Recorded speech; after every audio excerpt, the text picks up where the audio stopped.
আজকে আমি আপনাদের বুটের হালুয়া বা বরফি তৈরি করে দেখাবো। আমি হাফ কেজি বুট নিয়ে 5-6 ঘন্টা ভিজিয়ে রেখেছিলাম।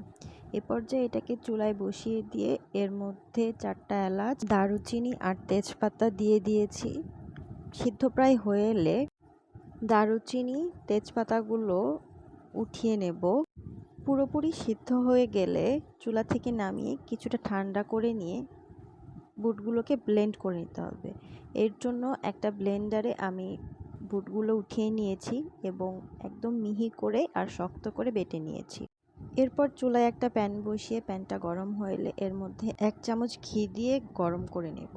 তারপর এর মধ্যে বুটগুলো দিয়ে কিছু সময় ভেজে নিতে হবে।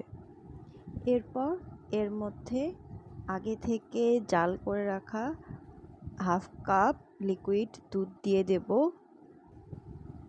দিয়ে আবার কিছুটা নেড়ে নেব। দিয়ে দেব 1 কাপ চিনি আর পরিমাণ মতো লবণ। গুঁড়ো দুধ দিয়ে দিব হাফ কাপ পরিমাণ।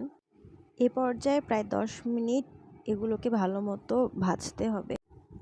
রান্না প্রায় হয়ে এলে দিয়ে দেব কিছু বাদাম, কিশমিশ আর আগে থেকে কুড়িয়ে রাখা কিছু নারিকেল। ভালো মতো নেড়ে চেড়ে হালুয়া হয়ে এলে চুলা থেকে নামিয়ে নিয়ে হালকা ঠান্ডা করে নেব। একটা ট্রে নিয়ে হাফ চামচ ঘি দিয়ে ব্রাশ করে নেব। হালুয়াগুলো ট্রেতে সেট করে নিতে হবে। মনে রাখতে হবে হালুয়াগুলো কিন্তু পুরোপুরি ঠান্ডা করা যাবে না, তাহলে আমরা বরফি আকারে কাটতে পারবো না। এবার নিজের ইচ্ছে মতো সাইজ করে বরফি কেটে নিতে হবে।